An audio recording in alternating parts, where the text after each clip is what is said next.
अस्सलाम वालेकुम। मैं हूं शाकिर हुसैन। उम्मीद है आप खैरियत से होंगे। आज हम इलेक्ट्रोमैग्नेटिज्म के अंदर अपना तीसरा लेक्चर डिस्कस करेंगे। और अगर मैं ये कहूं कि ये लेक्चर इलेक्ट्रोमैग्नेटिज्म में सबसे इम्पॉर्टेंट लेक्चर है तो ये गलत ना होगा। इस लेक्चर में जो टॉपिक हमने सिलेक्ट किया है इसका नाम है force on a charge moving in a magnetic field, यानी कि कोई चार्ज जब मैग्नेटिक फील्ड में मूव करता है तो उस पर फोर्स लगती है। इसको हमने यहाँ डिस्कस करना है और इसकी हम बहुत सारी डिटेल्स को डिस्कस करेंगे। इसके अंदर बहुत सारे एमसीक्यूज और इंशाल्लाह आपको बहुत कुछ सीखने को मिलेगा। मेरे साथ जुड़े रहिएगा। आइए चलते हैं लेक्चर की तरफ। तो force on a charge moving in a magnetic field, अगर आपको याद हो जो कल हमने यानी कि पहले लेक्चर में जो हमने पढ़ा था force on a current carrying conductor placed in a magnetic field, तो आपको याद हो अगर हमने वहां पढ़ा कि फोर्स जो लग रही होती है ना वो उस करंट कैरिंग कंडक्टर पर लग रही होती है। लेकिन जब आप इस टॉपिक तक पहुंचते हैं अपनी बुक में रफ्ता रफ्ता, तो तब आप जानते हैं कि एक्चुअल में वो फोर्स उस कंडक्टर पर नहीं लग रही होती, बल्कि वो कहां लग रही होती है, उसके अंदर जो चार्जेस मूव कर रहे होते हैं ना, जिनकी वजह से करंट प्रोड्यूस हो रहा होता है, उन चार्जेस पर वो फोर्स लग रही होती है। तो उस फोर्स की वजह से फिर वो कंडक्टर मूव करता है। तो अब अगर सिंगल चार्ज, मैं डेरिवेशन की तरफ नहीं जाऊंगा, आपको पता है हम anti test point of view से डिस्कस कर रहे होते, तो डेरिवेशन की तरफ नहीं जाऊंगा। अगर आपने वो फोर्स निकालनी थी तो आपने वो फॉर्मूला यूज किया था फोर्स ऑन कंडक्टर, कि कंडक्टर पर लगने वाली force over number of charges. ठीक है, कंडक्टर पर जितनी भी फोर्स लग रही थी उसको आपने नंबर ऑफ चार्जेस से डिवाइड करके एंड सो ऑन फिर आगे फोर्स निकाल ली। अब वो फोर्स कितनी निकाली थी हम इसको डिटेल में डिस्कस करने वाले हैं, बेफिक्र रहिएगा। वो जो फोर्स आपने निकाली थी उसका मैग्नीट्यूड था F equal to q into v d sine of theta. ठीक हो गया, ये मैग्नीट्यूड था उस फोर्स का। अगर मैं इसको वेक्टर फॉर्म में लिखूं तो ये फोर्स कुछ यूं थी, इसको मैं FD कह देता हूं, मैग्नेटिक फोर्स। ठीक है, सिंगल चार्ज पर FD बराबर आ जाएगा Q into v cross b. ठीक है, या इसको हम लिख लेते हैं FB equal to Q into v d sine of theta n cap. ठीक हो गया जी, तो ऐसे भी हम इसको लिख सकते हैं। अब देखिएगा यहां पर ये जो चीज है ना q v b sine theta, ये है इसका मैग्नीट्यूड। ठीक हो गया, और ये एन कैप क्या चीज है, ये एन कैप सर इसकी डायरेक्शन है। अगर हमने इस फोर्स की डायरेक्शन बतानी हो तो कैसे बताएंगे, देखिए बड़ी बड़ी बातें करनी है, अभी स्टार्ट है। ठीक है, स्टार्ट में आपको होता है थोड़ा सा धीरे धीरे काम इजी होता होता फिर इंशाल्लाह पीक पे पहुंचता है। तो देखिएगा डायरेक्शन जो है इसकी अगर आपने फाइंड करनी है तो आपके पास है राइट हैंड स्क्रू रूल, इससे मालूम कर सकते हैं। राइट हैंड पाम रूल से कर सकते हैं, फ्लेमिंग लेफ्ट हैंड रूल से कर सकते हैं। ये सारे रूल से आप इसकी डायरेक्शन ऑफ फोर्स को मालूम कर सकते हैं। आगे चलकर हम इनको चेक भी करेंगे वक्तन फवक्तन, राइट हैंड रूल भी, राइट हैंड पाम रूल भी। स्क्रू रूल को मैं अभी आपको बता देता हूं कैसे है, जरा देखिएगा। फर्ज कर लेते हैं हमारे पास ना ये कोई प्लेन है। ठीक है, ये कोई प्लेन है, इस प्लेन पर ना ये है हमारे पास वेलोसिटी v, और इधर इस डायरेक्शन में ना मैग्नेटिक फोर्स या मैग्नेटिक फील्ड लग रही है। ठीक हो गया, अब मैग्नेटिक फील्ड ये है, इन दोनों के दरमियान में एंगल कितना है, ये वाला थीटा। अब सवाल ये है कि इस पर फोर्स किधर लगेगी, तो स्क्रू रूल क्या था, ये देखें वेक्टर प्रोडक्ट है ना, वेक्टर में दो प्रोडक्ट यानी कि v और b का प्रोडक्ट है, तो इसका जो रिजल्टेंट है वो b आ रहा है, b आ रहा है। तो अब इसका रिजल्टेंट निकालने के लिए आप v से d की तरफ अपनी फिंगर्स को कर्ल करते हैं। तो आपने क्या करना है, अपनी फिंगर्स को ना राइट हैंड की v से d की तरफ कर्ल करना है थ्रू स्मॉलर एंगल, और जो इरेक्ट थंब है it will indicate the direction of magnetic force. तो अब बताइएगा जरा मैग्नेटिक फोर्स की फिर डायरेक्शन क्या होगी, सर अपवर्ड होगी।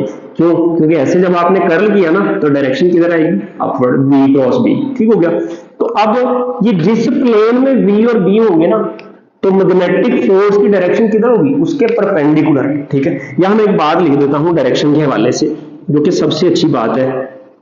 तो ये है कि इसकी जो डायरेक्शन है वो है परपेंडिकुलर, परपेंडिकुलर किसके, to the plane, perpendicular to the plane, perpendicular to the plane containing V and B। V और B जिसके दरमियान जिस प्लेन पर लग रहा होगा, अगर मैं प्लेन इस प्लेन पर V और B बनाऊं तो ये इसके परपेंडिकुलर होगी, अगर मैं ग्राउंड पर V और B ड्रा करता हूं तो इसके परपेंडिकुलर होगी। बात समझ आ रही है ना? ठीक है, तो अब यहां से एक बात ये भी क्लियर होगी साथ ही साथ कि ये जो थीटा है ना, ये किसके बिटवीन है, थीटा एंगल है between V velocity and B magnetic field. ठीक हो गया जी। अब यहां से ना मैग्नीट्यूड के बारे में हम और बातें करेंगे। अब एक बात हमें पता है कि फोर्स मैक्सिमम कब होगी, फोर्स मैक्सिमम होती है जब एंगल कितना होता है, एंगल सर जब 90 डिग्री हो। ये Q V B sine of theta. अब यहां से ना हम बहुत सारी बातें करेंगे। पहली बात मैं आपसे ये करूंगा कि अगर थीटा हमारे पास 90 डिग्री हो, ठीक है। दूसरी बात मैं आपसे ये करूंगा, अगर थीटा हमारे पास 90 से नीचे आते जाए 60 डिग्री हो। तीसरी बात मैं ये करूंगा, अगर थीटा हमारे पास 45 डिग्री हो। चौथी बात मैं ये करूंगा, अगर थीटा हमारे पास 30 डिग्री हो। और पांचवी बात मैं ये करूंगा, अगर थीटा हमारे पास 0 डिग्री हो। सर आपने 0 से क्यों नहीं शुरू किया? मैंने किसी वजह से नहीं शुरू किया। देखिए थीटा 90 पुट करें, सर थीटा 90 का मतलब है मैक्सिमम फोर्स। तो जब आप थीटा 90 पुट करेंगे तो एफ बी बराबर आ जाएगा एफ एम के। एफ एम मतलब मैक्सिमम फोर्स। क्यों बनाया जाए, ये बराबर हो जाएगा क्यू वी बी के। और अगर मैं कहूं कि अब जो फोर्स लग रही है वो कितनी होगी, ये फोर्स होगी 100%। कितनी लग रही होगी? 100%। इसके बाद अगर मैं दूसरे केस को देखूं, यहां जब एंगल 60 डिग्री होगा तो अब मुझे जल्दी से बता दें साइन 60 कितना होता है। सर साइन 60 होता है √3/2।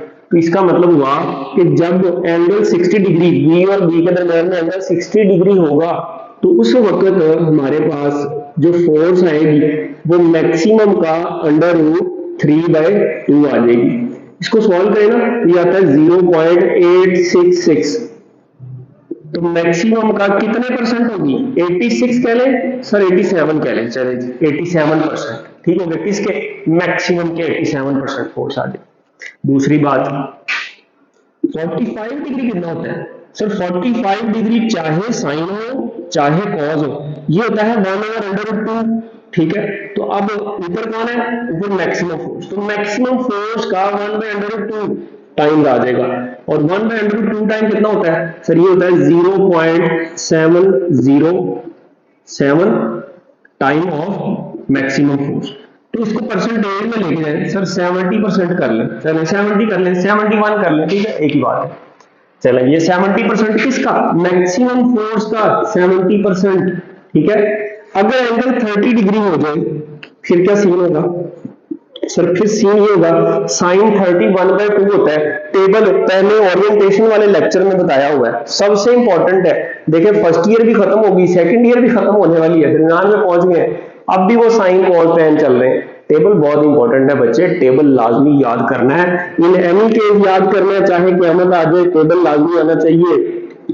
तो ये आ जाएगा Fm/2, Fm मैक्सिमम फोर्स, तो ये आ गया 0.5 टाइम ऑफ मैक्सिमम फोर्स या 50% ऑफ मैक्सिमम फोर्स। ठीक हो गया जी। साइन अगर 0 हो जाए V और B के दरमियान में, अगर एंगल कितना हो जाए? 0 हो जाए, तो साइन 0 कितना होता है? सर साइन 0 0 होता है। एफ बी बराबर आ जाएगा 0, यानी कि फोर्स मिनिमम लगेगी। ठीक हो गया, तो अब क्या 0 अगर एंगल 180 पुट कर दो फिर सर साइन 180 भी 0 होता है। तो अब आपने ये बात याद कर ली कि 0 पर और 180 पर जो फोर्स है वो क्या लगेगी? वो फोर्स जो लगेगी वो मिनिमम या 0 फोर्स होगी। अब इसके बाद बड़ी इंपॉर्टेंट बातें हमने करनी। इसके बाद ना हम इसके डिफरेंट केसेस को डिस्कस कर लेते हैं। पहला केस ये है कि जो चार्ज है ना वो अलोंग द यानी कि parallel to magnetic field move कर रहा है या anti parallel to magnetic field move कर रहा है। सर वो तो हमने कर लिए भाई, अब इसमें और भी बड़ी बातें हमने डिस्कस करनी है, तो तीन केसेस बनाएंगे हम। पहला केस है चार्ज किधर मूव करे सर, पैरेलल, ठीक है जी, चार्ज मूव्स पैरेलल और एंटी पैरेलल, ठीक है, एंटी पैरेलल का मैंने साइन बना दिया, ठीक है, आपको पता है जगह बचाना भी हमारा एक काम होता है। चार्ज पैरेलल या एंटी पैरेलल मूव करे किसके, मैग्नेटिक फील्ड के, ठीक है, टू बी भी लिख देता हूं, चले, टू मैग्नेटिक फील्ड, ठीक हो गया जी। अब देखिए फर्ज कर लेते हैं हमारे पास ये है मैग्नेटिक फील्ड, ठीक है। अब आप देख सकते हैं मैग्नेटिक फील्ड की डायरेक्शन हमने जो बनाई है वो है जी इस तरफ, rightward, this is magnetic field. अब मैं एक काम करता हूं, मैंने यहां पर इस पॉइंट पर एक पॉजिटिव चार्ज को मूव कराया इस डायरेक्शन में, ठीक है, ये प्लस क्यू है, इस डायरेक्शन में जा रहा है, जल्दी से बताएं इस पर फोर्स कितनी लगेगी। सर देखिए ना, वेलोसिटी की डायरेक्शन ये है, ठीक हो गया, और मैग्नेटिक फील्ड की डायरेक्शन भी है, सर एंगल जीरो, फोर्स क्या होगी, जीरो। चलिए यहां से बड़ी बातें आनी है, फोर्स क्या लगेगी, मैग्नेटिक फोर्स सर जीरो लगेगी, ठीक हो गया। अगर फोर्स जीरो है तो जल्दी से बता दें वर्क डन क्या होगा। सर देखिए ना, वर्क डन होता है एफ डी कॉस थीटा, या मैं एफ डी कह देता हूं जस्ट, तो एफ सर जीरो है, एफ जीरो की वजह से वर्क डन भी क्या हो गया, zero. Work done on a body is equal to change in its kinetic energy, क्या इसकी काइनेटिक एनर्जी चेंज होगी, सर नहीं होगी। तो काइनेटिक एनर्जी क्या रहेगी, काइनेटिक एनर्जी क्या रहेगी, तो टेंशन एनर्जी क्या रहेगी, टोटल एनर्जी क्या रहेगी, तो आप कहेंगे सर ये सब क्या रहेंगी, कांस्टेंट रहेगी, क्या रहेगी, कांस्टेंट रहेगी, सब कांस्टेंट रहेगी, कोई भी चेंज नहीं होगी। इन सब में फिर चेंज कितना आएगा, सर चेंज कहां से आएगा, चेंज तो जीरो होगा ना, चाहे आप चेंज इन काइनेटिक एनर्जी की बात करें वो भी जीरो होगा, चेंज इन पोटेंशियल एनर्जी की बात करें वो भी जीरो होगा। सर क्यों लिखी जा रहे हैं, जो भी चीज कांस्टेंट है उसमें चेंज क्या आता है, सर चेंज जीरो आता है। अच्छा चलें बता दें इसकी वेलोसिटी बढ़ रही है या कम हो रही है, सर वेलोसिटी पर कोई फर्क नहीं पड़ेगा, ठीक है। तो यहां से फिर आपको एक और बात समझ आ रही है कि इसकी जो वेलोसिटी है ना v, ये भी क्या रहेगी, कांस्टेंट रहेगी, बड़ी इंपॉर्टेंट बात। अगर वेलोसिटी कांस्टेंट है तो जल्दी से बता दें मोमेंटम क्या होगा, सर मोमेंटम बराबर होता है एम वी के। अब v कांस्टेंट तो मोमेंटम भी कांस्टेंट, तो यहां से हम कह देते हैं कि इसका जो मोमेंटम है वो भी क्या रहेगा, सर कांस्टेंट रहेगा। अच्छा चलो इस केस में बता दें इसका जो पाथ है वो कैसे, सर इसका जो पाथ है ना, पाथ की अगर आप बात कर रहे हैं तो स्ट्रेट लाइन में जा रहा है, पाथ क्या है, स्ट्रेट लाइन, ठीक है, स्ट्रेट लाइन या स्ट्रेट पाथ आप कह सकते हैं। तो अब मैंने पहले पार्टिकल को यूं मूव कराया अलोंग द मैग्नेटिक फील्ड, अब मैं इसी पार्टिकल को ना मूव कराता हूं against the magnetic field with velocity v। अब बताएं सर, अब एंगल हो गया 180 डिग्री, तो जब एंगल 180 पुट करेंगे फोर्स जीरो, ठीक है, यानी कि मिनिमम फोर्स। तो इस सारे केसेस में ये सारी बातें अप्लाई होंगी, तो आपने याद रखना है वर्ड आ जाए पैरेलल मूव कर रहा है, एंटी पैरेलल मूव कर रहा है, 0 डिग्री पर है और 180 डिग्री पर है, सब केसेस में ये सारी बातें आपने अप्लाई कर देनी, ठीक हो गया। अब इसके बाद जो हमने केस डिस्कस करना है ना, वो इसका सबसे इंपॉर्टेंट केस है, और वो केस क्या उनसे जरा देखिएगा, सबसे इंपॉर्टेंट सेकंड केस है चार्ज। अब चार्ज जो हमने प्रोजेक्ट करना है, मूव करेगा, पहले किधर गया था, पैरेलल टू मैग्नेटिक फील्ड, अब मूव करेगा परपेंडिकुलर टू मैग्नेटिक फील्ड, यहां मैं बी लिख देता हूं। परपेंडिकुलर किसके मूव किया, सर मैग्नेटिक फील्ड के। अब ये चार्ज परपेंडिकुलर मूव किया, कैसे जरा देखिएगा, बहुत आसान बातें हैं, बहुत इंपॉर्टेंट बातें हैं, आसान बातें। आपको पता है मुश्किल बातें तो करते नहीं है ना, मुश्किल बातों से हमारा क्या ताल्लुक है। ये देखें, ये मैं क्रॉस का क्या मतलब बना रहा हूं, फिर क्रॉस आप मैग्नेटिक फील्ड बना रहे हैं, अच्छा तो मैग्नेटिक फील्ड की डायरेक्शन किधर है सर, क्रॉस है ना, तो इनवर्ड होगी। शाबाश। अब जरा देखिएगा, अब ना मैं एक काम करता हूं, मैं यहां से ना कोई पॉजिटिव चार्ज, नेगेटिव भी आप ले सकते हैं, कोई फर्क नहीं पड़ता, यानी कि चार्ज पार्टिकल हमने लिया, क्यों, इसको मैंने प्रोजेक्ट कर दिया इसके अंदर, किस वेलोसिटी से, v वेलोसिटी से। अब मुझे बताएं, जब ये चार्ज मैग्नेटिक फील्ड के अंदर जाएगा तो इस पर कोई फोर्स लगेगी सर, देखें 90 डिग्री पर है ना, ठीक है, कितने डिग्री पर है, 90 डिग्री पर। अब अगर सर एंगल 90 डिग्री हो तो साइन 90 सर 1 होता है, यानी कि मैक्सिमम, साइन की मैक्सिमम वैल्यू कितनी होती है, 1 होती है, ठीक है, तो मैक्सिमम आ गया, तो इसका मतलब अब फोर्स लगेगी, अब जो फोर्स लगेगी ना एफ बी, वो एफ मैक्सिमम होगी, ठीक है, मैक्सिमम फोर्स, और वो किसके बराबर होगी सर, क्यू वी बी के, ठीक हो गया, साइन थीटा 0, साइन जो 90 में 1 हो जाएगा। अच्छा, अब इस पर मैक्सिमम फोर्स लग रही, अब मुझे बताएं वो फोर्स किस डायरेक्शन में लग रही। दो तरीके, पहला तरीका है right hand palm rule use करें। राइट हैंड पाम रूल से ना आप इसकी डायरेक्शन बता सकते हैं। सर कैसे, देखिए आपने पहले अपने फिस्ट को ऐसे क्लोज करना है, और अब ये जो थंब है ना, it will be in the direction of velocity, किधर होगा, in the direction of velocity, और फिर आपने फिंगर्स को ओपन करना है, तो फिंगर्स किधर होनी चाहिए, in the direction of magnetic field, ये फील्ड की डायरेक्शन में होती है, ठीक है। अब देखिएगा जरा, ये देखें, ये है वेलोसिटी की डायरेक्शन, घूम लिया, इसको ऐसे ऐसे ही रहना है। अब आपने फिंगर्स को ओपन करना है in the direction of magnetic field, तो ये दिस इज द डायरेक्शन। अगर ये पॉजिटिव चार्ज है तो ये ऊपर जाएगा, अगर नेगेटिव होता तो सर नीचे जाता, ऑपोजिट टू द पाम, ठीक है।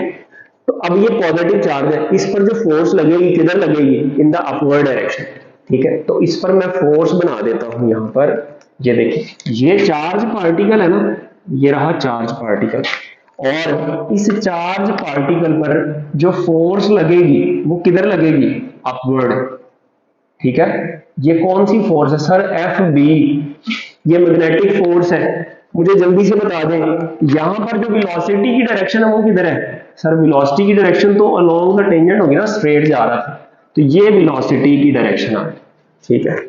अब ये सीधा जा रहा है, फोर्स परपेंडिकुलर लग रही है, तो याद करें, अगर डायरेक्शन ऑफ मोशन के कोई फोर्स परपेंडिकुलर लगे तो क्या काम करती है, उसकी पाथ को चेंज कर देती है, उसको डिफ्लेक्ट कर देती है, ठीक है, उसको सर्कुलर पाथ में मूव करा देती है। अब ये पार्टिकल क्या करेगा, अब ये पार्टिकल बजाय स्ट्रेट लाइन में जाने के, ये क्या काम करेगा, ये ऐसे घूमना शुरू हो जाएगा, यहां से ये इधर आ गया, और यहां से फिर ये इधर, और ये इधर, माफ कीजिएगा, ये जैसा भी सर्कल बना है ये इससे गुजारा करें आप, ठीक है, गुजारा हो ही जाएगा इंशाल्लाह, ठीक है जी। ये सर्कुलर पाथ में अब मूव करना शुरू कर देगा, इस सर्कुलर पाथ में, ठीक हो गया जी, ये इस सर्कुलर पाथ में मूव करना शुरू कर। अब ये सर्कुलर पाथ में क्यों मूव करना शुरू किया, इसके पीछे जो फिजिक्स है वो हमने फर्स्ट लेक्चर में पढ़ी। एक्चुअल में दो मैग्नेटिक फील्ड्स एक दूसरे के साथ इंटरेक्ट करती हैं। कौन सी मैग्नेटिक फील्ड्स, एक तो वो जो आपने एक्सटर्नल अप्लाई की हुई है, और दूसरी कौन सी, जब चार्ज मूव करता है ना तो इसके गिर्द भी एक मैग्नेटिक फील्ड प्रोड्यूस हो जाती है, ठीक है, और वो मैग्नेटिक फील्ड इसके साथ इंटरेक्ट करेगी। देखिए इधर जा रहा है ना, तो अब इधर ये मैग्नेटिक फील्ड, ये इधर मैग्नेटिक फील्ड जो प्रोड्यूस होगी ना, उसकी डायरेक्शन होगी इनवर्ड, इस चार्ज की मोशन की वजह से, और इस तरफ जो प्रोड्यूस होगी उसकी डायरेक्शन होगी, इसकी इनवर्ड होगी और इसकी क्या होगी, आउटवर्ड, ठीक है, ऐसे आउट। तो ये इधर देखिए, ये भी क्रॉस है, ये भी क्रॉस है, तो इधर मैग्नेटिक फील्ड स्ट्रॉन्ग होगी और इनर साइड पर मैग्नेटिक फील्ड क्या होगी, वीक। तो स्ट्रॉन्ग वाली साइड से इस पर एक फोर्स लगेगी इन द अपवर्ड डायरेक्शन। इस तरीके से भी आप सोच सकते हैं। अगर आप Fleming left hand rule apply करना चाहें तो वो ये है, उसमें अब ये एफ बी आई था ना पहले, तो अब ये हो जाएगा F B V, F B V, I की जगह वी आ गया, तो V, ये B है और ये B है इनवर्ड, ठीक हो गया। ये B मैग्नेटिक फील्ड, ये इनवर्ड, ये I, ये उसकी सॉरी V, ये डायरेक्शन किसकी होगी, ये उसकी वेलोसिटी की डायरेक्शन। तो आप देखें फोर्स किधर लगेगी, अपवर्ड लगेगी, थंब के की डायरेक्शन में, ठीक हो गया, तो force upward. Fleming left hand rule से भी आप कर सकते हैं और राइट हैंड पाम रूल से भी आप कर सकते हैं, दोनों बातें ठीक है, कोई मसला नहीं है, आसान रूल है। फ्लेमिंग लेफ्ट हैंड रूल आपने मैट्रिक में सीखा हुआ है, और जो पाम रूल है ये आपने सेकेंड ईयर में सीखा हुआ है, जो आसान लगे वो अप्लाई करें। अब ये सर्कुलर पाथ में मूव कर गया, बड़ी इंपॉर्टेंट बात है, बहुत सारी बातें यहां से निकलने वाली। फोर्स मैक्सिमम में क्या अब वर्क डन होगा, बताइएगा जरा। वर्क डन किसके बराबर होता है सर? वर्क डन बराबर होता है एफ डी कॉस थीटा के। अच्छा बताएं फिर, अब ये थीटा कौन सा है सर? थीटा होगा between D and force, displacement और फोर्स के दरमियान में।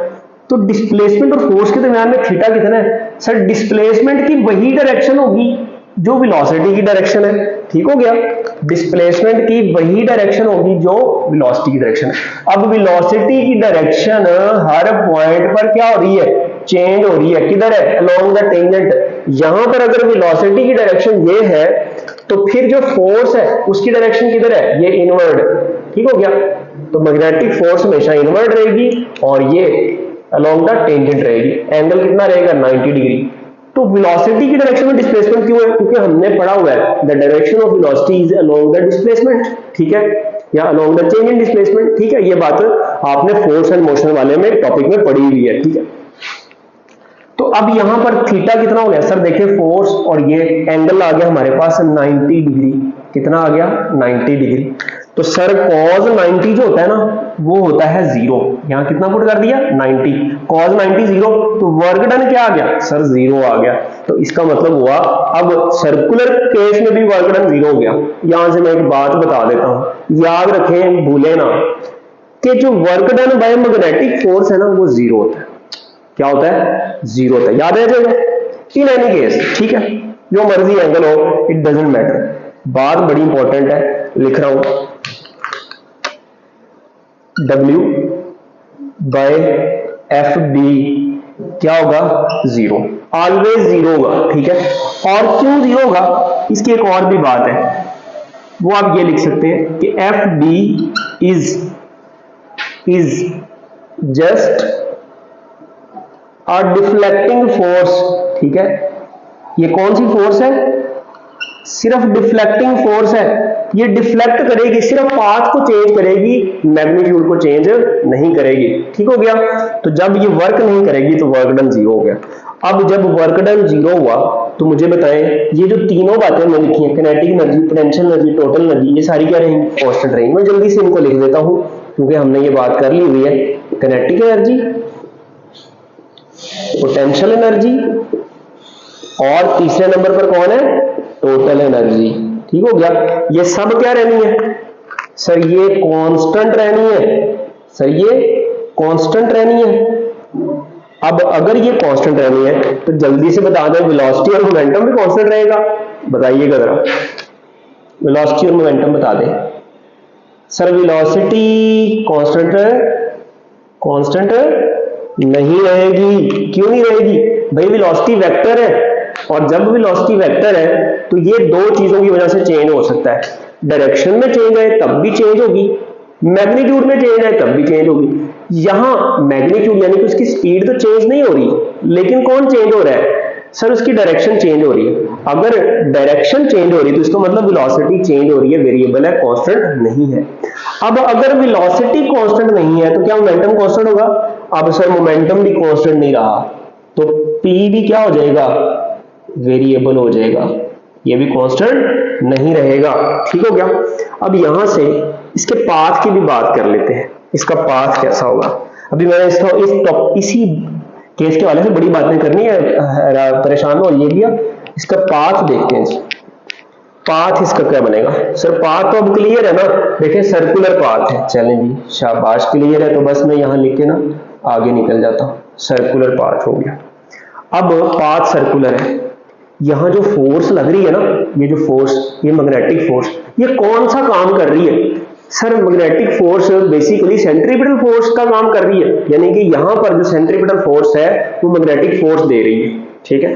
तो यहां से मैं एक बड़ी इंपॉर्टेंट बात लिख सकता हूं, और वो इंपॉर्टेंट बात क्या है कि जो एफ बी है ना, ठीक है, कौन सर? एफ बी, ये बराबर है एफ सी के, ठीक हो गया। अब एफ बी किसके बराबर है सर? मैक्सिमम फोर्स लग रही है, चलेंगे, ये क्यू बी बी हो गया। और एफ सी किसके बराबर है sir? M b square over r के, ठीक हो गया। अच्छा अब मुझे जल्दी से फिर ये बता दें, यहां से ये v तो हो गया एक कैंसल।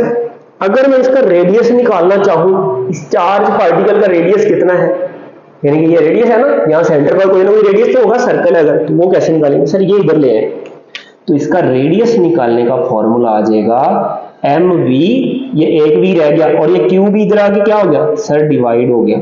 यहां से भी और बड़ी बातें हैं, r इक्वल टू क्या आ गया mv ओवर qb, तो ये रेडियस निकालने का फॉर्मूला आ गया। अब जरा एक बात याद रखिएगा, अभी ना और बातें करता हूं, मैं थोड़ा सा रेज कर लेता हूं, सिर्फ इस हिस्से को रेज कर लेते हैं फिलहाल क्योंकि एमसीक्यू टाइप है ये।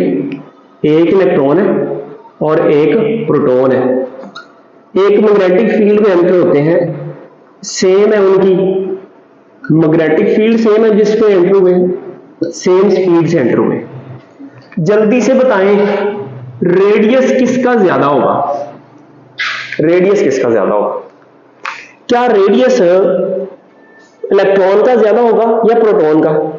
आप कहेंगे सर यहां से देखें, यहां से रेडियस का जो रिलेशन बन रहा है ना हमारे पास, देखिए v भी कांस्टेंट है, q दोनों पर चार्ज सेम है, इलेक्ट्रॉन पर और प्रोटॉन पर चार्ज सेम है, और b भी मैग्नेटिक फील्ड भी आपने यूनिफॉर्म कह दिया, तो अब r रेडियस का मैस के साथ क्या आ गया सर, डायरेक्ट रिलेशन आ गया।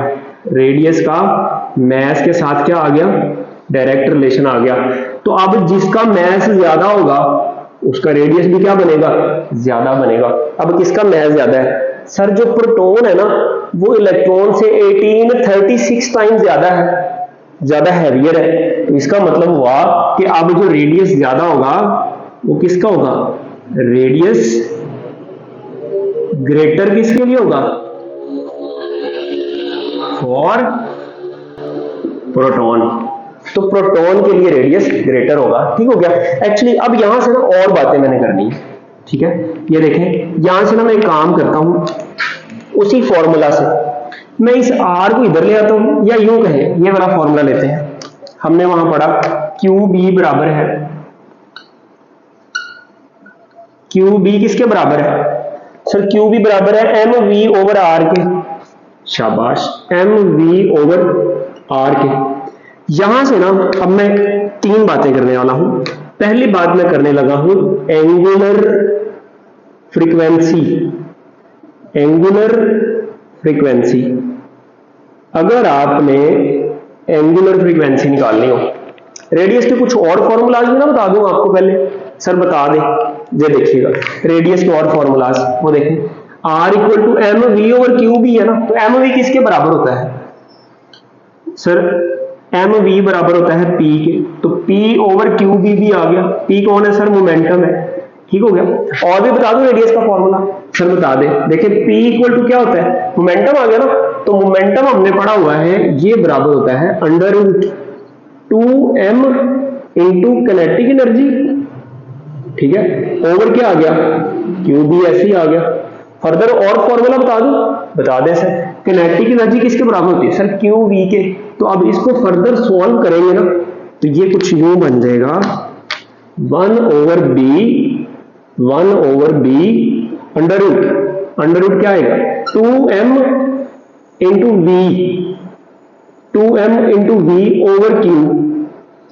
अब ये v पोटेंशियल है, ठीक है, और q क्या है, चार्ज है। ठीक हो गया। अब ये फॉर्मूला कैसे बना, किनेटिक एनर्जी q भी होता है ना, पढ़ा हुआ kinetic energy q delta v की जगह मैंने v लगा दिया, तो ये एक q नीचे था, जब इसको अंडर रूट में लेके जाएंगे तो नीचे q स्क्वायर हो जाएगा, तो ऊपर जो q आएगा ना उससे कैंसिल हो जाएगा, तो ये फॉर्मूला भी बन गया। ये सारे फॉर्मूलाज आप कब यूज कर सकते हैं, आपको जो भी डाटा गिवन हो ना जिस फॉर्म में भी, तो आप इनमें से कोई भी फॉर्मूला यूज कर सकते हैं। फॉर्मूलाज को आपने साइड में लेके लेना, बहुत इंपॉर्टेंट फॉर्मूलाज।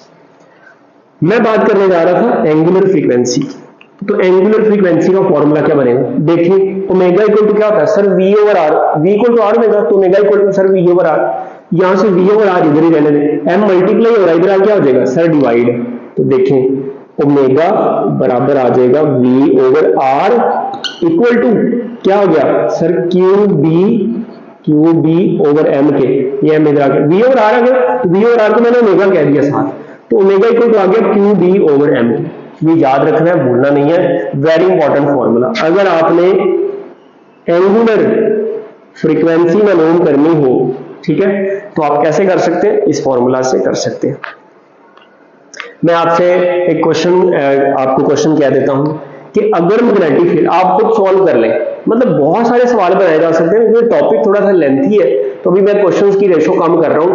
मैं आपसे क्वेश्चन ऑलरेडी ये कह देता हूं, मैं कहता हूं जी मैग्नेटिक फील्ड है जनाब 0.5 टेस्ला। कितनी है मैग्नेटिक फील्ड? 0.5 टेस्ला। और उसमें आपने एक प्रोटॉन को प्रोजेक्ट किया परपेंडिकुलरली, तो जल्दी से बताएं उसकी एंगुलर फ्रीक्वेंसी कितनी होगी। मैंने इलेक्ट्रॉन को प्रोजेक्ट किया, जल्दी से बताएं उसकी एंगुलर फ्रीक्वेंसी कितनी होगी। बता लेंगे ना, निकाल लें, अभी आप अपने पेज पर निकाल लें, मैं नहीं यहां कर रहा, मैं आपको और बड़ी बातें बताने वाला हूं। अच्छा देखिएगा, अगर मैंने टाइम पीरियड निकालना हो, फिर टाइम पीरियड, तो अगर सर आपने टाइम पीरियड निकालना है तो फिर तो बहुत आसान काम हो गया ना। कैसे भाई?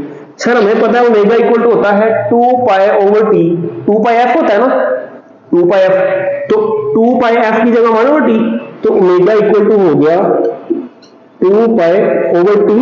तो यहां से सर टी जो है ना, टी बराबर आ जाएगा 2 पाई ओवर ओमेगा के, 2 पाई ओवर ओमेगा के, टी टाइम पीरियड। अब यहां ओमेगा की वैल्यू ये वाली पुट कर दे, तो सर देखें जब ये हम यहां लगाएंगे ना, तो क्यू भी तो नीचे आ जाएगा, लेकिन एम डिनोमिनेटर में भी नीचे होगा तो वो ऊपर चला जाएगा। ठीक है, आप इसको, अगर आपको समझ नहीं आ रही तो बहुत आसान है यार, यहां लगाना है और जो नीचे आएगा उसको सबसे ऊपर ले जाना है। तो टाइम पीरियड का जो फॉर्मूला आ जाएगा हमारे पास, वो आ जाएगा 2 पाई एम ओवर किसके? ओवर सर क्यू बी के, ओवर क्यू बी के। ठीक हो गया। तो अब ये देखें, ये फॉर्मूला आ गया आपके पास टाइम पीरियड निकालने का। अगर आप टाइम पीरियड निकालना चाहें, अगर लीनियर फ्रीक्वेंसी निकालना चाहें, कैसे निकालेंगे?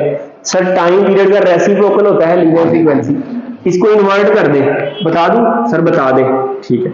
अगर इसको इन्वर्ट कर दें, स्मॉल एफ, ठीक है, इसको इन्वर्ट कर दिया, वो आ जाएगा क्यू बी ओवर 2 पाई एम।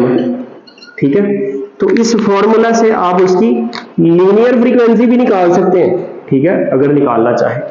अब ना बहुत सारी बातें हमने कर ली, हम एक आध एमसीक्यू भी करते हैं, लेकिन नहीं, अभी रुके जरा, अभी एमसीक्यू नहीं करने, अभी हम तीसरा केस भी करते हैं डिस्कस, और फिर एमसीक्यू की तरफ आएंगे, क्योंकि तीसरा केस है ना, इन दोनों के साथ कनेक्ट है। तीसरे केस को डिस्कस करने के लिए ना मैं ये वाली साइड रेज करता हूं। ठीक है, अब बात करते हैं कि चार्ज अगर किसी ओब्लीक एंगल पर मूव करे। ओब्लीक एंगल सर क्या मतलब? ओब्लीक एंगल, आपने ओब्लीक प्रोजेक्टाइल पढ़ा ना, प्रोजेक्टाइल मोशन, तो वहां एंगल कितना होता था सर? वहां एंगल था थीटा ग्रेटर देन 0 डिग्री और लेस देन 90 डिग्री। मतलब अब आप उस पार्टिकल को, चार्ज पार्टिकल को आप प्रोजेक्ट करते हैं कितने एंगल पर? ना तो 90 पर, ना तो 0 पर, इन दोनों के दरमियान किसी एंगल पर। फर्ज कर लेते हैं कि आप चार्ज पार्टिकल को ना ऐसे प्रोजेक्ट करते हैं, ये ठीक हो गया जी, यू आपने प्रोजेक्ट कर दिया, ये वेलोसिटी की डायरेक्शन है। अब जरा जल्दी से बताएं एंगल कितना है? सर ये एंगल आ गया किसके दरमियान में? बी, ये मैग्नेटिक फील्ड इस तरफ है राइटवर्ड, और ये वेलोसिटी की डायरेक्शन है कितने? किसी सर्टेन एंगल पर, that is less than 90 degree and greater than 0 degree. अब बताएं इस चार्ज पार्टिकल की जो पाथ है वो कैसी होगी? चलिए जी बताइए जरा। सर अब देखिए जरा बड़े ध्यान से समझिएगा, क्योंकि ये जो चार्ज पार्टिकल है ये सर्टेन एंगल पर है, तो अब वेलोसिटी के ना 2 कंपोनेंट हो जाएंगे। कितने कंपोनेंट हो जाएंगे? 2 कंपोनेंट हो जाएंगे। कौन सा? थीटा के सामने वाला कंपोनेंट कौन सा होता है? सर वाई कंपोनेंट, ये हो गया वी वाई। थीटा के साथ अलोंग वाला कंपोनेंट कौन सा होता है? Sir v x. ठीक हो गया। तो अगर यहां 2 कंपोनेंट है, एक वी एक्स है और एक वी वाई है। वी एक्स किधर है? सर मैग्नेटिक फील्ड की डायरेक्शन में। अच्छा, अगर Vx मैग्नेटिक फील्ड की डायरेक्शन में, तो अगर वेलोसिटी मैग्नेटिक फील्ड की डायरेक्शन में हो तो वो फिर क्या चाहती है? तो वो चाहती है कि पार्टिकल स्ट्रेट लाइन में मूव करे। क्लियर है बात? अगर पार्टिकल का कोई भी वेलोसिटी जो है वो मैग्नेटिक फील्ड के पैरेलल हो, यानी कि उसकी डायरेक्शन में हो, तो फिर एंगल क्या बनाती है? 0, और पार्टिकल स्ट्रेट लाइन में मूव करता है। अब दूसरा कंपोनेंट इसका देखें, दूसरा कंपोनेंट है परपेंडिकुलर। अगर वेलोसिटी अगर वेलोसिटी मैग्नेटिक फील्ड के परपेंडिकुलर हो तो अब पार्टिकल कौन सी पाथ अडॉप्ट करता है? Sir circular. अब यहां पर एक कंपोनेंट हॉरिजॉन्टल है जो चाहता है पाथ सीधी हो, यानी कि पार्टिकल स्ट्रेट लाइन में जाए, और दूसरा है वर्टिकल। जो वर्टिकल है वो क्या चाहता है? सर सर्कुलर पाथ में मूव करे। अब ये क्या काम करेगा पार्टिकल? किसकी मानेगा? सर दोनों की मानेगा। कैसे भला? सर दोनों की मानेगा, स्ट्रेट पाथ में भी जाएगा और मूव भी करेगा, यानी कि सर्कुलर पाथ में भी जाएगा। यानी कि इसका मतलब हुआ कि अब इसकी जो मोशन होगी ना, अब इसकी जो मोशन है अब वो यूं, ठीक है, ये स्पाइरल मोशन होगी, ठीक है, यानी कि ये straight along the magnetic field भी जाएगा और घूमता हुआ भी जाएगा। तो अब पाथ कैसा हो गया? अब पाथ सर इसका हो गया हेलिक्स। कैसा हो गया? हेलिक्स। स्पाइरल कह दें या हेलिकल कह दें। अब यहां पर ना ये सारी बातें लगेंगी, सॉरी ये वाली नहीं, ये वाली, ठीक है, यहां, लेकिन यहां अब मैग्नेटिक जो फोर्स है क्या वो मैक्सिमम होगी? नहीं सर, वो डिपेंड करता है एंगल पर, ठीक हो गया। और वर्क डन क्या होगा? सर जीरो होगा। और वर्क डन जीरो हो गया क्योंकि डिफ्लेक्टिंग फोर्स है। Kinetic energy, potential energy, total energy सब कांस्टेंट रहेंगे, ठीक हो गया। ये चेंज हो जाएगा, बिल्कुल, वेलोसिटी चेंज होगी, मोमेंटम भी चेंज होगा क्योंकि डायरेक्शन चेंज हो रही है, ठीक है। और इसके बाद अब ये फॉर्मूलाज अगर आपने यूज करने हो ना तो फिर अब वो डिपेंड करता है कि वाई कंपोनेंट की बात कर रहा है या एक्स कंपोनेंट की बात कर रहा है, ठीक हो गया। तो अब इसका पाथ कौन सा है? सर अब जो पाथ आ रहा है ना, अब जो पाथ आ रहा है वो है इसका हेलिक्स। क्या है जी? हेलिक्स। हेलिक्स यानी कि हेलिकल पाथ बना रहा है, ठीक हो गया। ये बात याद रखनी है, बहुत इंपॉर्टेंट है। अब इसके बाद ना एक आध एमसीक्यू डिस्कस करते हैं। एमसीक्यू बहुत अच्छे हैं, बहुत मजे के एमसीक्यू अब हम डिस्कस करने जा रहे हैं। इस टॉपिक के हवाले से बहुत मजे के एमसीक्यूज डिस्कस करने जा रहा हूं मैं आपके साथ। मेरे साथ जुड़े रहिएगा, हिलना नहीं है अपनी जगह से, ठीक है। ये है मैग्नेटिक फील्ड, ठीक है, मैग्नेटिक फील्ड की डायरेक्शन।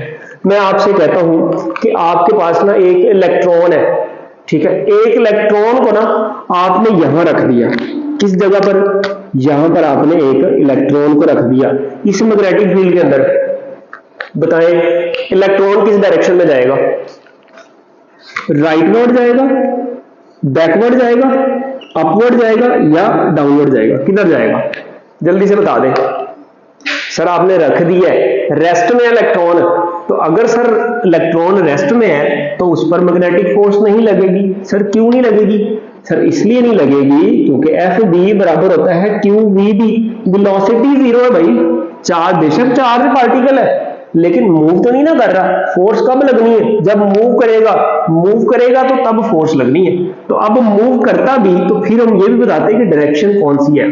तो अब ये चूंकि रेस्ट में है तो इस पर फोर्स कोई नहीं लगेगी और ये क्या रहेगा?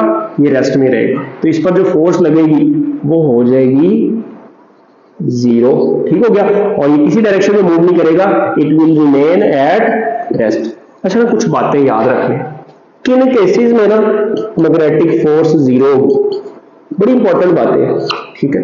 किन केसेस में मैग्नेटिक फोर्स जीरो होगी तो याद रखिएगा, अगर हमारे पास जो चार्ज है वो जीरो हो। चार्ज जीरो का क्या मतलब हुआ? न्यूट्रल पार्टिकल हो। कौन सा पार्टिकल हो? न्यूट्रल पार्टिकल हो, ठीक है, न्यूट्रल पार्टिकल हो।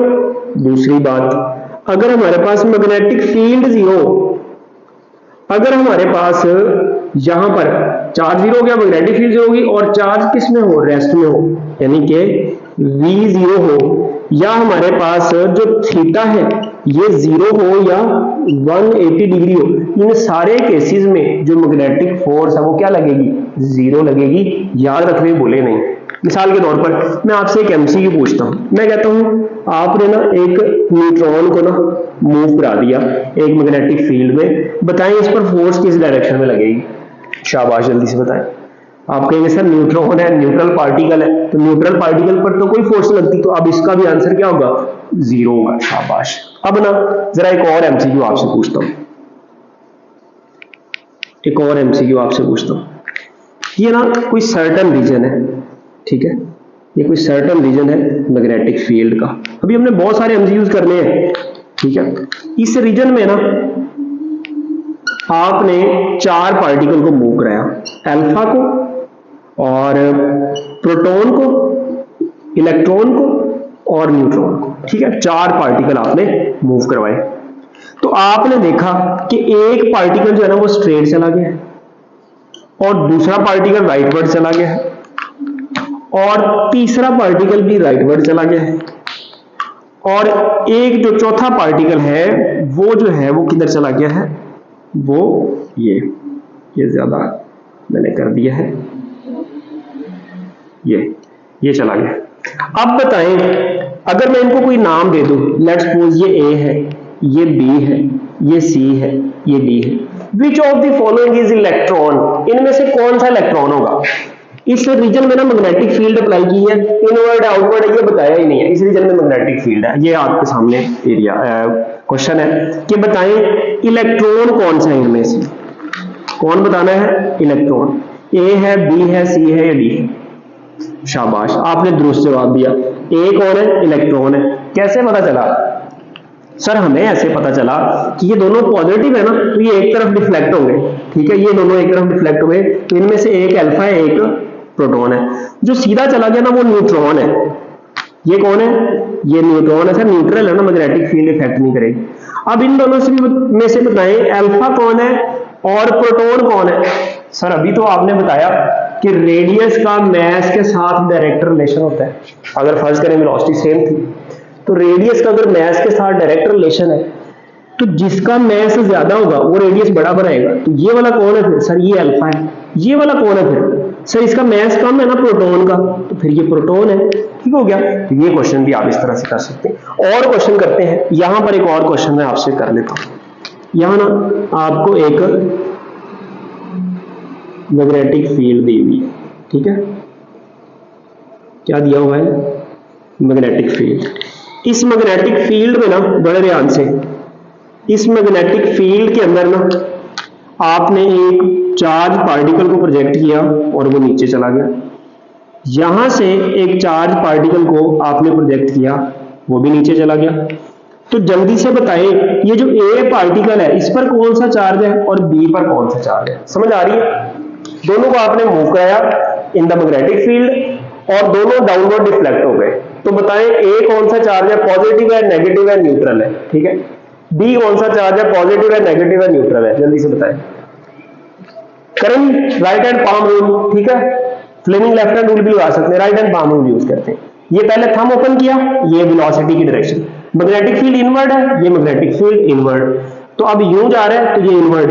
तो अगर तो ये पॉजिटिव चार्ज होता तो किधर जाता, सर अपवर्ड जाता, लेकिन अब ये नीचे जा रहा है डाउनवर्ड, तो ये कौन सा होगा, सर नेगेटिव चार्ज होगा। तो ये कौन है, नेगेटिव चार्ज। ठीक हो गया। अब यहां देखिए ये इधर जा रहा है ना, वेलोसिटी की डायरेक्शन ये है, मैग्नेटिक फील्ड इनवर्ड, अगर नीचे जाता तो सर पॉजिटिव होता, ये किधर जा रहा है, सर नीचे ही जा रहा है। ये कौन सा चार्ज है, सर ये पॉजिटिव है। शाबाश, ठीक हो गया, ये पॉजिटिव हो गया और ये नेगेटिव। अगर मैं डायरेक्शन ऊपर कर देता तो फिर कौन सा हो जाता, ये भी नेगेटिव हो जाता। बात समझ आ रही। अब ना 2 एमसीक्यूज और करते हैं और फिर टॉपिक को कंप्लीट करते हैं। आइए अब बात करते हैं 2 एमसीक्यूज की और फिर टॉपिक को क्लोज करते हैं। इसमें ना पहले एमसीक्यूज में देखिएगा, इसमें कह रहा है कि 8 mega electron volt proton is moving perpendicular to magnetic field. एक 8 मेगा इलेक्ट्रॉन वोल्ट का प्रोटॉन है और वो एक मैग्नेटिक फील्ड में परपेंडिकुलर मूव करता है ऑफ 5 टेस्ला। मैग्नेटिक फील्ड कितनी है, 5 टेस्ला। फाइंड मैग्नेटिक फोर्स, तो आप क्या फाइंड करें, मैग्नेटिक फोर्स का फाइंड करें। ऑप्शंस आपके सामने लिखे हुए हैं, इसको सॉल्व करें। सर मैग्नेटिक फोर्स फाइंड करने में सॉल्व कर देता हूं, आप भी करें। एफ डी बराबर होता है q d v. Sir q v भी होता है भाई, एक ही बात है। अब वी किसके बराबर है, देखिएगा यहां पर हमें एनर्जी गिवन है, तो V तो नहीं गिवन हमें तो Q पता है, चार्ज ऑफ प्रोटॉन है वो हमें पता है, याद होना चाहिए, सबको याद होता है। और B भी गिवन है लेकिन V नहीं गिवन, तो एनर्जी गिवन है। सर किनेटिक एनर्जी बराबर होती है हाफ mv²। यहां से V किसके बराबर आ जाएगा, सर V बराबर आ जाएगा 2 किनेटिक एनर्जी, ठीक है, 2 किनेटिक एनर्जी ओवर क्या आ जाएगा, सर ओवर आ जाएगा m। ठीक हो गया। तो अब इस V की जगह मैं ये लगा सकता हूं, एफ डी बराबर आ गया Q D into 2 into kinetic energy over क्या आ जाएगा, सर ओवर m आ जाएगा। ठीक हो गया जी, शाबाश। अब यहाँ वैल्यूज पुट कर दे और आंसर आ जाएगा। करें पुट? सर कर दे। देखिएगा एफ बी बराबर क्या आ गया, क्यू कितना है sir, charge of proton, proton का चार्ज 1.6 क्रॉस 10⁻⁹, बी कितना है सर 5 और अंडर रूट में क्या आ गया सर 2 आ गया, और किनेटिक एनर्जी कितनी है sir 8 mega electron volt. 8 mega कितना होता है सर 10⁻⁶। इलेक्ट्रॉन वोल्ट को भी जूल में कन्वर्ट करेंगे तो कैसे करते हैं सर, इलेक्ट्रॉन की वैल्यू पुट कर दें, शाबाश। 1.6 cross 10⁻⁹ over mass of proton sir 1.67 cross 10⁻27। अब यहाँ 1.6 आपको गिवन होगा या 1.6 आप पुट करेंगे अप्रोक्सीमेशन मेथड से। 1.6 से 1.6 गायब हो गया, 2 ऐड कर कितना हो गया सर 16। अब ये -27 है ना, ऊपर जाके क्या हो जाएगा सर +27, तो +27 और -19 कितना होता है सर +8 बच गया, +8 और +6 कितना आ जाएगा, ये आ जाएगा 1.6 cross 10⁻⁹ multiply by 5 multiply under root कितना आ गया सर, अंडर रूट आ जाएगा 16 मल्टीप्लाई 10⁻6 + 8 कितना हो जाएगा सर 6 + 8 होता है 14। ठीक हो गया जी, चैलेंज। अब 16 का अंडर रूट क्या होगा 1.6 क्रॉस 10⁻⁹ मल्टीप्लाई बाय 5 और 16 का अंडर रूट सर 4 होता है, शाबाश। 10⁻14 है, इसका अंडर रूट क्या आएगा सर पावर का हाफ हो जाएगा। पावर का हाफ कितना होता है, क्योंकि अंडर रूट की वैल्यू 1/2 होती है ना, तो 1/2 से 2 7 14, 10 पावर क्या आ गया 7। अब जरा देखिएगा, अब इसको मल्टीप्लाई करते हैं, तो मल्टीप्लाई कैसे करेंगे, देखिए 4 5 कितना हो गया सर 4 5 20, तो 20 को 16 से मल्टीप्लाई कर दें, 16 2 32। ठीक है, तो अब ये पॉइंट है, या मैं ऐसे करता हूं, एक काम कर लेता हूं, इसको ना मैं नीचे यहां 10 लगा देता हूं तो अब ये बात समझ रहे हैं आप, ये 10 लगा दिया, पॉइंट गायब कर दिया। 5 4 20, तो 20 16 2 कितना होता है सर 16 2 होता है 32, एक 0 वैसे ही आ गया, नीचे 10 वैसे ही रहा, मल्टीप्लाई 10 की पावर कितनी हो जाएगी -19 और +7 कितना होता है सर -19 और +7, ये -12 आ जाएगा, 10 पावर -12। ये एक 0 से ये एक 0 गायब, अब ना ये 32 बच गया, तो इसको हम लिख सकते हैं 3.2 क्रॉस 10 पावर कितना -11 न्यूटन। तो ये आपके पास क्या आ गई फोर्स आ गई। ठीक है, ये आपके पास क्या आ गई फोर्स। हाँ जी बताएं कौन सा आंसर होगा सर 3.2 क्रॉस 10⁻⁻11 न्यूटन। तो अब ये आंसर ये आ जाएगा। अब यही सवाल ना आपने करना है, लेकिन अब मैं वैल्यूज बदल रहा हूं, इस 8 की जगह ना आपने लगा देना है 2 मेगा इलेक्ट्रॉन वोल्ट, और इस 5 की जगह ना आपने लगा देना है 2.5, और आंसर इन्हीं में से कोई एक होगा, आपने सॉल्व करके मुझे आंसर बताना है। आखिरी एमसीक्यू जो है इसको भी जरा देख लें, इसमें शायद कह रहा है how fast must a proton move, एक प्रोटॉन को कितनी तेजी से मूव करना चाहिए in a magnetic field of 2.5 cross 10⁻³ tesla, इतनी मैग्नेटिक फील्ड है सच दैट, इस तरह से कि द मैग्नेटिक फोर्स, ये बड़ा इंपॉर्टेंट पॉइंट है, magnetic force is equal to its weight, magnetic force किसके बराबर होगी उसके वेट के बराबर हो गई। तो कौन है सर प्रोटॉन है, ठीक है, ये बी भी गिवन है, तो फॉर्मूला लगा लेते according to given condition, f d बराबर वेट के, सर ये तो बहुत आसान हो गया, ये आ गया क्यू वी बी बराबर वेट क्या होता है सर एम जी।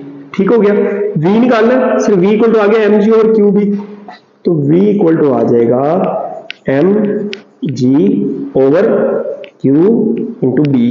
ठीक हो गया, यहां वैल्यूज पुट कर दे। मैस, प्रोटॉन का मैस कितना है सर, प्रोटॉन का मैस होता है 1.6 7 नहीं लगाते फिलहाल, 1.6 क्रॉस 10⁻⁻27। ठीक हो गया जी, सर जी की वैल्यू होती है 10, अप्रोक्सीमेटली 10 पुट करें 9.8 होती है। Q sir charge of proton होता है 1.6 cross 10⁻⁹ coulomb. D magnetic field sir वो दी हुई है, कितनी है 2.5 क्रॉस 10⁻⁻3, 2.5 क्रॉस 10⁻⁻3। अब जरा इनको सॉल्व कर लें, सर बहुत आसान हो गया ना, ये देखें 1.6 से 1.6 गया, ये 2.5 है, ये 10 है, ठीक है। अब 2.5 को जब 10 से करते हैं तो 2.5 वंस और 2.5 फोर्स आर 10, ऐसे ही ना। 2.5 प्लस 2.5 कितना हो गया सर? 5 हो गया, और फिर इसको डबल कर दे सर 10 हो गया, यानी कि 2.5 4 दफा ये 10 होता है। तो अब हमारे पास ये आंसर आ जाएगा v इक्वल टू, ये देखिए 4 क्रॉस 10 पावर कितना आ जाएगा? -27, ठीक है, और मल्टीप्लाई 10 पावर -19 ऊपर जा क्या हो गया सर? +19, ठीक हो गया। -3 ऊपर जा क्या हो गया सर? प्लस का 3, ठीक हो गया। अब जरा इन सबको सॉल्व कर ले तो v कितनी आ जाएगी? 4 cross 10 power -27 plus 19 plus 3, 19 plus 3 कितना होता है सर? 22, तो -27 प्लस 22 कितना हो जाएगा सर? 5, प्लस का माइनस का सर? माइनस का, तो 10 रेज टू -5। यूनिट क्या आएगा सर? मीटर पर सेकेंड। हाँ जी, कौन सा आंसर आ गया? जल्दी से बता दे, जल्दी से बता दीजिए, शाबाश। आंसर कौन सा आया सर? आंसर आ गया हमारे पास बीटा। नहीं, बीटा नहीं है भाई, कौन सा आएगा सर? डेल्टा। डेल्टा। बीटा क्यों नहीं किया? मीटर पर सेकंड स्क्वायर लिख दिया है। अगर मैं 1.67 पुट करता ना तो आंसर ये आना था, तो अप्रोक्सीमेटली 4 ही आएगा, लेकिन यहाँ यूनिट मैंने चेंज किया हुआ है, ठीक है, मीटर पर सेकंड स्क्वायर, ठीक है, आसान काम करते। तो ये मीटर पर सेकंड है, तो ये डेल्टा इसका ऑप्शन होगा। तो ये था हमारा आज का लेक्चर, और मुझे उम्मीद है आपने पसंद किया होगा। अगर पसंद किया है तो लाइक और शेयर करना तो आपका हक बनता है ना, तो अपनी दुआओं में याद रखना तो बहुत जरूरी है ना। लाइक, शेयर और सब्सक्राइब करने से भी ज्यादा जरूरी है आपकी दुआएं, ठीक है। Thank you very much, Allah Hafiz.